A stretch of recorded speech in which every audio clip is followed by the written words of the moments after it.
Thank you, Mr. Chair. Maraming salamat, Mr. Chair. Mr. Chair, again, i-reiterate ko lang, Mr. Chair, yung reminders no, na hindi magsabi ng pagmura siguro kasi sanay po yung nakaraan. Kahit po sa Senate hearing, may mga ganun. Ano?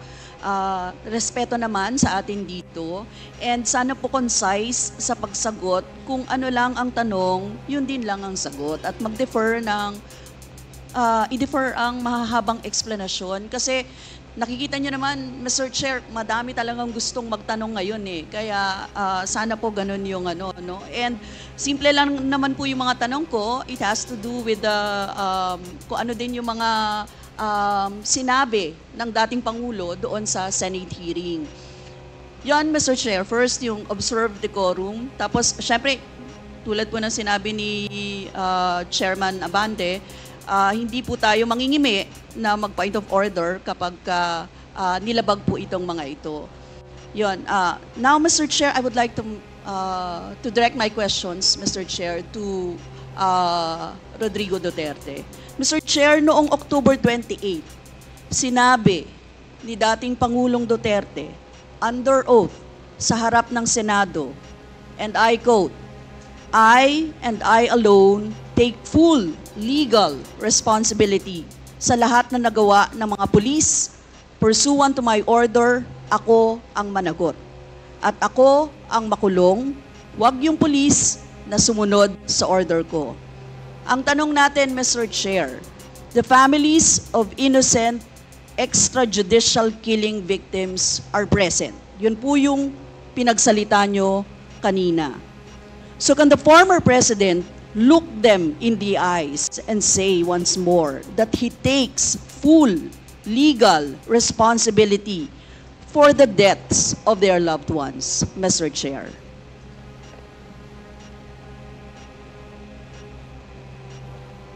Mr. President, can you? What's the question? What is the question? Can you repeat the question? Mr. Chair, sinabi niya po na full responsibility. So, Mr. Chair, totoo ba yan? Correct. Very correct.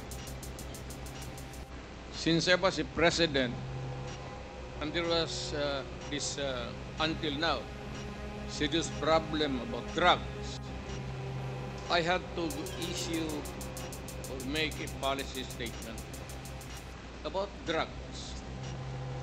At all that happened, yung nangyari pursuant to my order to stop the drug problem in this country, akin yun.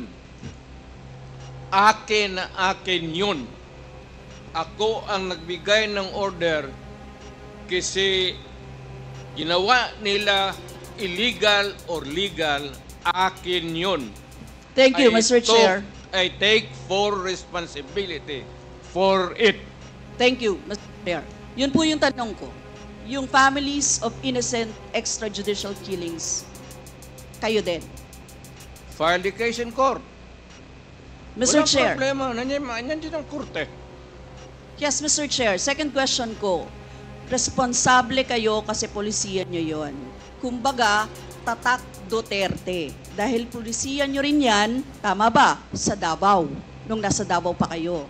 Tama ba na tawagin po itong Davao model or Davao style, Mr. Chair? I cannot control the semantics. Mr. Chair, yes of or the no? metaphor. Davao style. Do not ask me to answer yes or no. You are not an investigator. Mr. Chair, tayo po ay nasa investigasyon kasalukuyan, Yes, Mr. but you Chair. are not an investigator. Why are you asking me to answer Mr. yes Chair, or no? tinatanong ko lang naman. Chair, point of Session order. suspended.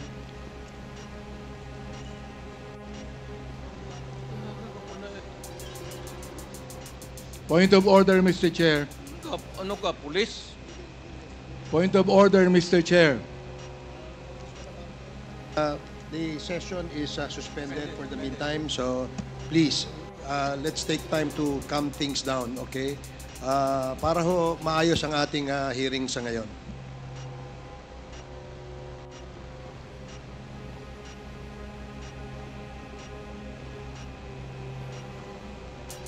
Hearing is resumed. Please proceed, Congresswoman Rosas. Yes, Mr. Chair. Napakasimple lang po ng tanong ko. Tinatanong ko lang po kung yes or no, Davao style ba yung inyong modelo. Mr. Chair, ayaw niya sagutin. So, Mr. Chair, hindi ko maintindihan yon. I'm What is sorry, your personality, Your Honor?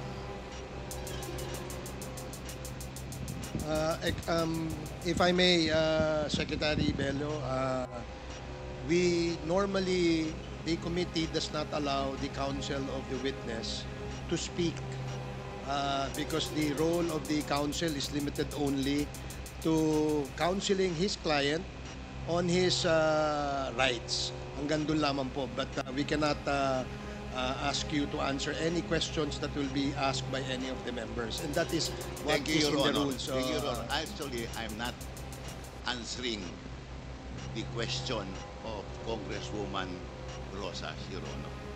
My point is, Your Honor, to allow the resource person to finish his answer. Okay, we will do that. Thank you, Attorney Bello. Thank you, Your Honor. Thank you. Congressman Brosas, maybe it is perhaps the former president would like to elaborate on his answer. We may ask questions that is answerable by yes or no, and as much as possible, we would ask the resource person to say only answer yes or no. But if he wishes to elaborate, and as long as it is germane and related to the answer to your question, we will allow that. But Yes. we will make it very, very short. Yes, Mr. Chair. Pwede namang mag-expound, Mr. Chair. Ang tinatanong ko lang, sa particular question na yon, maaari naman siyang sagutin ng yes or no. And then the explanation, Mr. Chair. Opo, opo. Mr. Do Pres- not control my answer, kung Your Honor. This is not an inquisition. It's a democratic process of investigation. Okay, thank you, Mr. President. Sana po, if there are questions that will be propounded by the members, hopefully, medyo kung gusto po natin mag-elaborate, we will allow that, provided that kung maaari po sanang iksian lamang po natin nang sa ganun, malinaw. And for the members who wish to ask questions that are answerable by yes or no, please make the questions very clear para ho masagot po ng yes or no,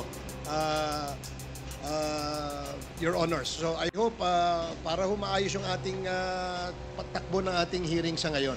So please proceed, Congresswoman Brosas. Yes, Mr. Chair. Mr. Chair, ang tanong ko, sinasabi nyo rin na ang war on drugs ay talagang utos nyo. Diba? Pag sinabing war on drugs, Duterte yan. Sa inyo, na nadikit yan. Unless, eto po, tanong na pwede nyo i-expound. May iba kayong gustong itawag doon?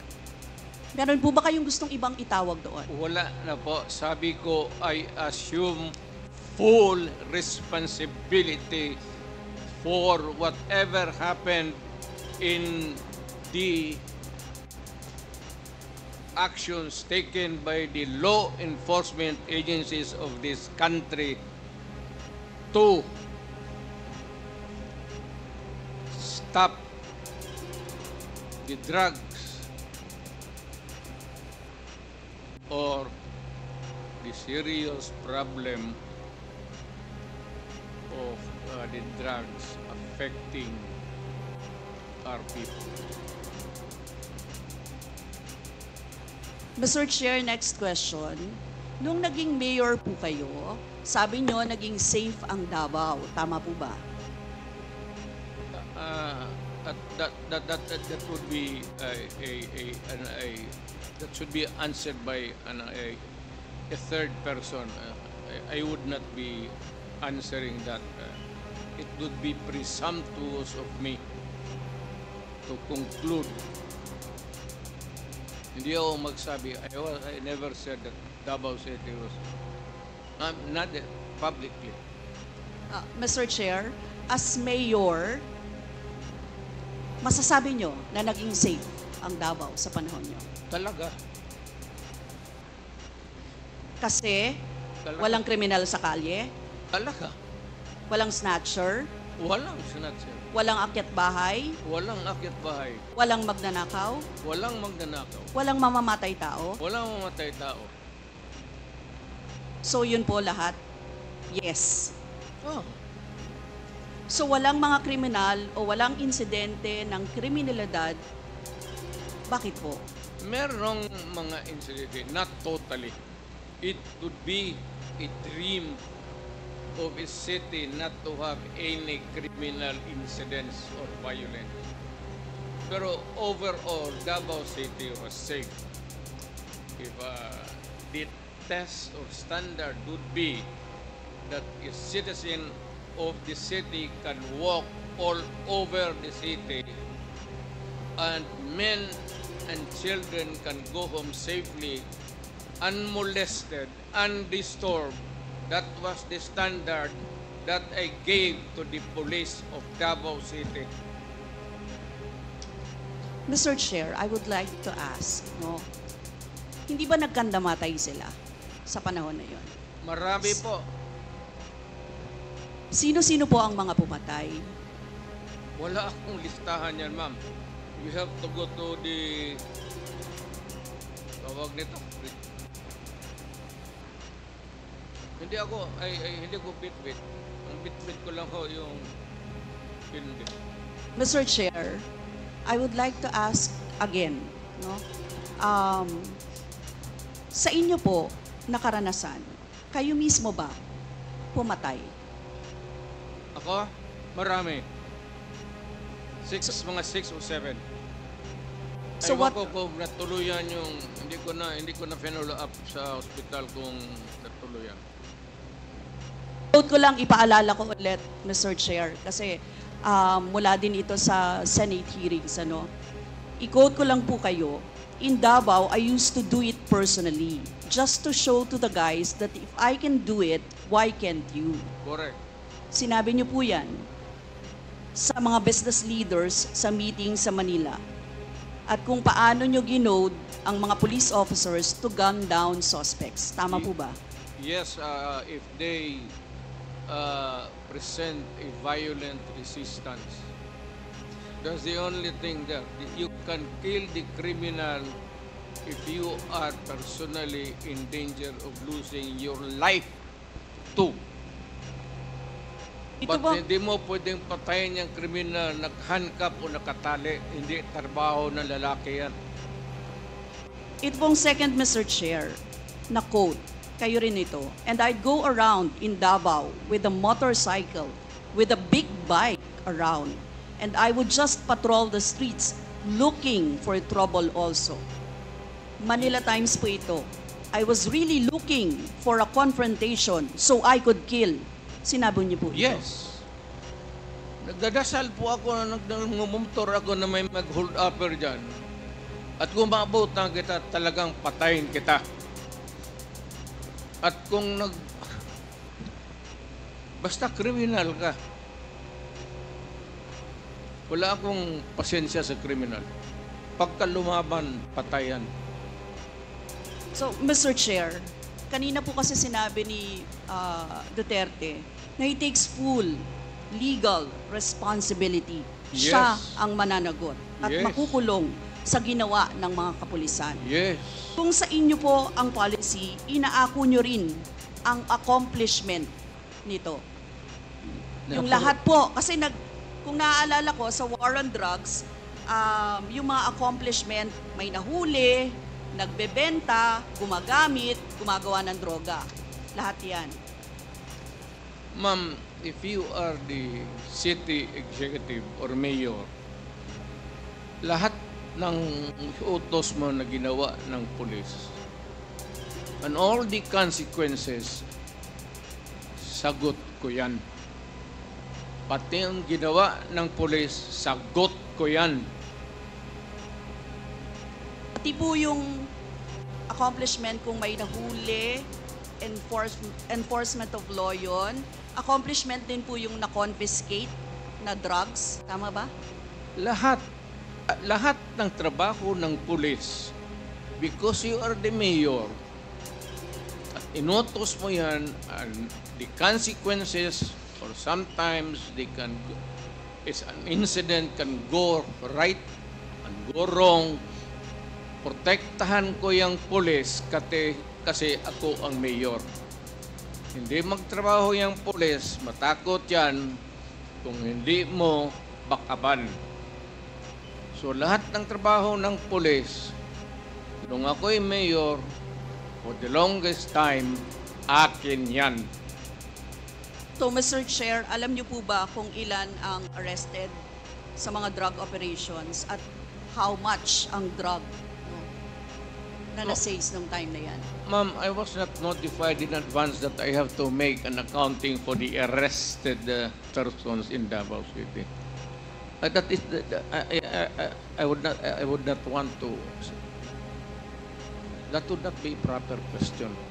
For a Mr. Chair, resource sabi person. niyo yung accomplishment report sa inyo yan. Accomplishment, yes. Accomplishment is another thing. But you see, to ask for the number of arrests or killings, that would be a stupid question. Mr. Chair, sinabi po ninyo na aakuin nyo lahat. E di syempre may accounting din kayo, Mr. Chair. At kabisado nyo, kahit nga kabisado ninyo kung ilan ang hinuli, ilan ang pinatay, ilan. Dapat may accounting kayo, Mr. Chair. And I believe, Mr. Chair, noong 2017, correct me if I'm wrong, may President's Accomplishment Report kayo, Yes, Mr. ma'am. Chair. Tanungin kita, where were you the other day at 4 o'clock in the afternoon? Point of order, Mr. Chair. Yan nga sinabi ko. Yes, may I remind our resource person, Mr. President, maaari po ay wag po, iwasan po natin magtanong sa ating po mga membro. Please answer the questions lamang po at refrain from asking questions to the members of Congress. Yan po ang nakasaad sa ating rules. Please continue, Congresswoman Brosas. Thank you, Mr. Chair. I'm sure alam po yan, no, ng former President kasi siya ay naging miyembro din ng Kongreso, Mr. Chair. Yes. Yes, Mr. Chair, 2017 President Accomplishment Report meron, sinabi niyo rin naman. Ngayon, Mr. Chair, kung gano'n, handang mag-cooperate ba ang dating Pangulo sa lahat ng investigations na gagawin, Mr. Chair? All investigations. What do you mean by lahat? How many investigations do you think that I have to participate? Point of order again, Mr. Chair. That's a 1 minute suspension. walang pre.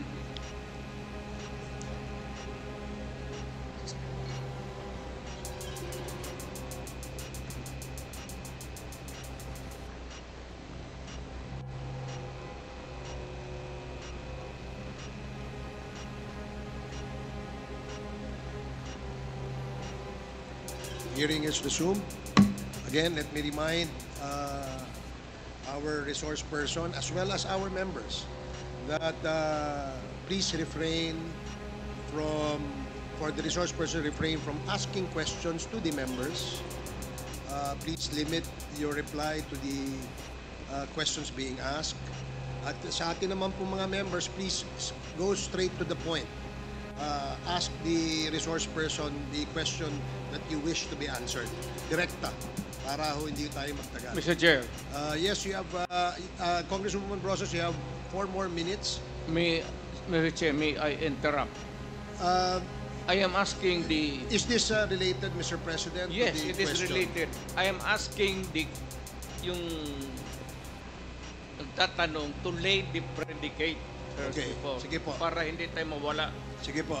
Congresswoman Brosas, I hope you can consider the opinion of the resource person by laying the predicate before you ask the question directly to the former president. Yes, Mr. Chair. Mr. Chair, siguro, tatanong ko na lang diretso, Mr. Chair. Yung former president ba ay willing na mag-cooperate sa investigation sa ICC? Kaugnay dito? ICC, ma'am. I'm asking the ICC to hurry up, and if possible, they can come here and start the investigation tomorrow. This issue has been left hanging for so many years. Matagal, ma'am. Baka mamatay na ako, hindi na nila ako maimbestiga. So I'm asking the ICC through you na pagpunta na sila dito bukas, umpisahan na nila ang investigation. And if I am found guilty, I will go to prison and rot there for all time. Mr. Chair, balikan ko lang yung isa ko pang tanong, Mr. Chair. Ito sa Senate hearing dito, Mr. Chair. Sinabi ni former President Duterte, encourage the criminals to fight. Encourage them to draw their guns. Yan ang instruction ko. End of quote. And the only way na hindi kayo makulong and to justify the killing is bigyan mo talaga ng panahon na lumaban. Tama po ba? Yan ang sinabi ninyo. Yes, because that would be justified kung lumaban. Yan, kasunod pa lang po yung Ang question ko. utos ko- Ang question ko po ay, bakit nyo ine-encourage yung kriminal na lumaban? Para medyo maminus-minus ang problema sa syudad ko. Kung may criminal dito na 50, kung mapatay ninyo yung 30, di 20 na lang, hindi na masyado problema dyan sa akin. Ibig sabihin, Mr. Chair, hindi mapaparusahan ang nakagawa ng krimen in self-defense. Hindi man sadya. Kasi alam naman trabaho ng police, ma'am.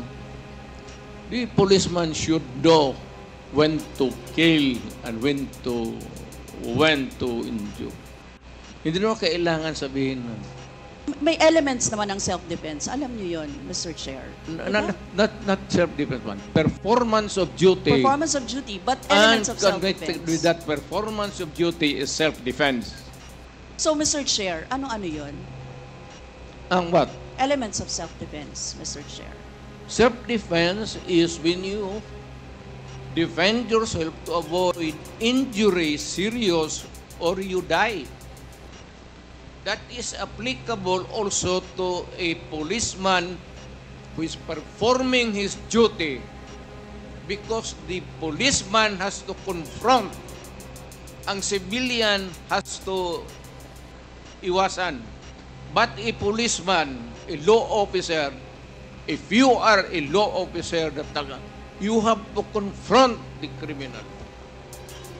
Ang sanabi ko sa kanila, huwag kang pumunta dito sa akin isina na may sugat ka, sipain kita, patayin mo. Bakit ikaw ang may sugat? Wala akong my language is brutal and raw for criminals. Wala akong pasensya, ma'am. I've been a prosecutor for 9 years. Talagang sinabi ko, pag hindi na mahinto yan, patayin mo na yan. Huwag mo nang pabalikin niya dito sa opisina ko. Thank you, really Mr. want Chair. to know the truth. Ganon. Last two questions, Congresswoman Rosas. Yes, Mr. Chair. Mr. Chair, gusto ko lang sabihin na sa elements of self-defense, first, dapat unlawful aggression. Second, reasonable necessity of the means employed to prevent or repel it. And third, lack of sufficient provocation on the part of the person defending himself.